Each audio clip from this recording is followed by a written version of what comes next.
Robots built for war, AI pushing the limits of what's possible, and tech companies diving deeper into defense.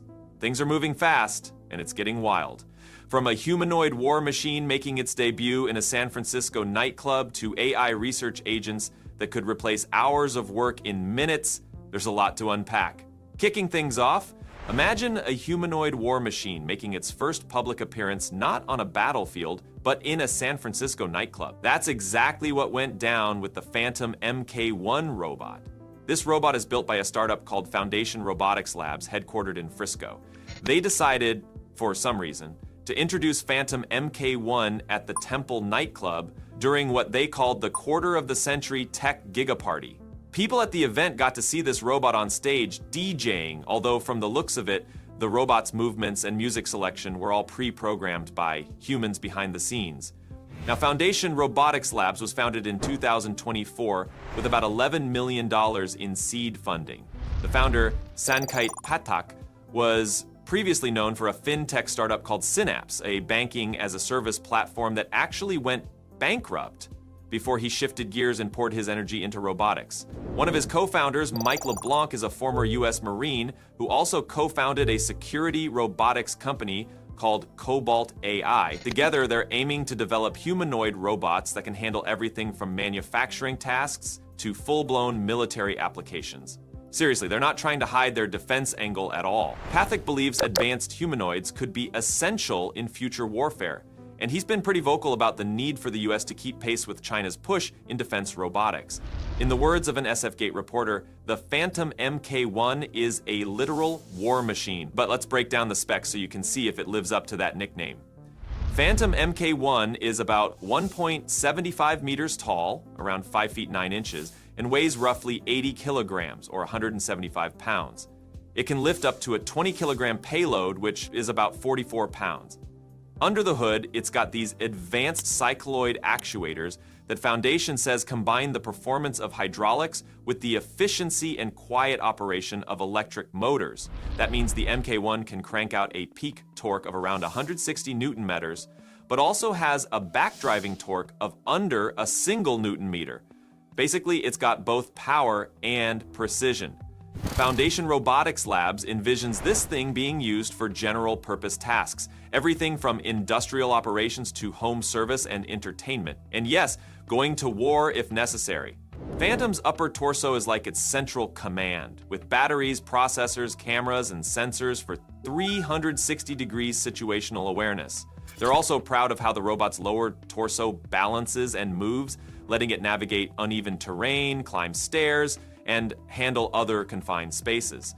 It's supposed to have a very human-like gait, so it can work in factories, offices, or even disaster areas that were originally designed for people. Interestingly, the core platform for Phantom MK1 seems to have been built on technology acquired from Boardwalk Robotics, a small Florida company that introduced humanoid named Alex back in August 2024. Boardwalk's Alex robot relied on a stable base to do tasks that involved advanced manipulation. Now, with Phantom, you're seeing a next-level version designed with a more complex lower torso and improved mobility. Foundation definitely has ambitious plans. They say they want to ship over 40 robots in 2025, then ramp up to 10,000 in 2026, and more than 20,000 in 2027.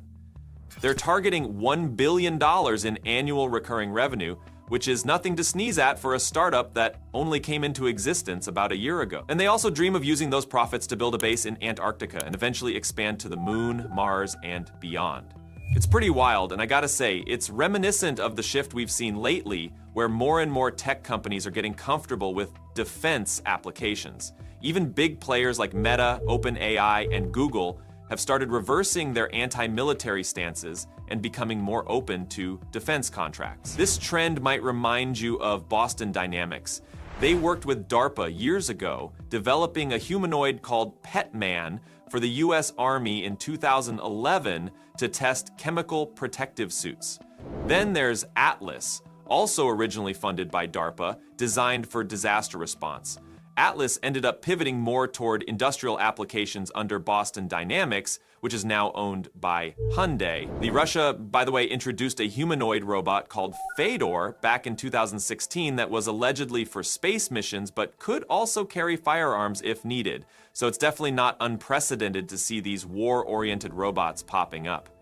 All right, switching gears to research in robotics and AI, a big collaboration between NVIDIA and Carnegie Mellon University has resulted in a framework called ASAP, short for Aligning, Simulation, and Real Physics. The idea here is that robots get trained in virtual environments where they can push their capabilities without risking a meltdown in the real world.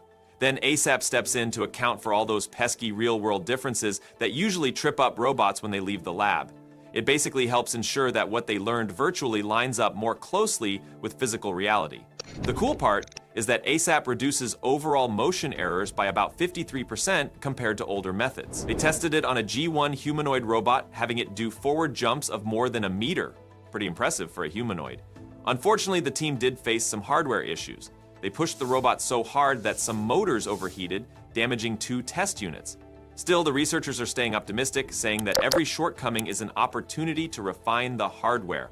They've also made their code open source on GitHub so other scientists and developers can build on top of it. In another piece of news, researchers using that same G1 robot developed a new humanoid motion framework that lets the robot sit, roll around, and stabilize itself using its entire body, instead of the typical biped-only approach. The traditional humanoid control methods often have trouble dealing with random contacts, like when the robot's knee or elbow might accidentally touch the ground.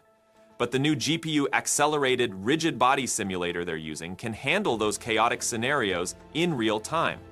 That means the robot can adapt on the fly to weird surfaces, recover from falls, and do very human-like maneuvers that older methods just couldn't handle. It's all about giving humanoids dynamic motion that's closer to what humans do naturally. Now, let's talk about another company making waves with a humanoid called Atom. The firm behind Atom is PND Robotics, spelled PNDBTI-TIX in some references. They've been showing off the robot's dexterity by having it do calligraphy and other detailed tasks that require precise motor control. Manufacturing Atom is no small feat. It takes about 37 hours in total, involving 3D modeling, CNC machining, and so on. It has 37 degrees of freedom and is powered by 20 actuators. That's how it manages all these delicate maneuvers. Atom is controlled by the PND PMC system, which orchestrates 163 CNC machine parts and nearly 400 printed components. They've used 7 different composite materials and 13 specialized manufacturing processes, all done in-house. The result is a robust humanoid that can handle fine motor tasks like assembling tools or balancing objects. Another big claim is that PND Robotics has introduced an imitation learning framework, letting Atom learn locomotion by analyzing human movement data. The payoff is more natural, agile motion, way beyond the rigid mechanical steps you might have seen in older humanoids. As you can see, the robotics world is on fire with new breakthroughs. Foundation Robotics Labs wants to solve labor shortages and push into defense, hoping the Phantom Mk1 will be the first wave of mainstream humanoids that can handle pretty much any task, even warfare. Carnegie Mellon and NVIDIA are bridging that gap between sim and reality, letting robots run wild in a virtual world and then actually replicate those skills in your warehouse or on your battlefield. PND's Atom is showing off crazy dexterity with advanced imitation learning, and on the software side, OpenAI and Google are basically trying to outdo each other in the race for the best autonomous research agent. Honestly, it's fascinating, and maybe a little scary, to imagine a future where humanoid robots walk around factories, handle fragile parts, or even defend outposts in Antarctica, all while AI agents in the background are feeding them real-time information about how to do their jobs most effectively. Whether you think that's the next logical step in our technological evolution or a path to potential dystopia, you can't deny it's happening fast. Thanks for hanging out with me on this deep dive. If you enjoyed it, hit that like button and subscribe for more updates on next-gen robots and AI breakthroughs. We've only scratched the surface on what's possible, and I can't wait to see what's coming next. Thanks for watching, and I'll catch you in the next one.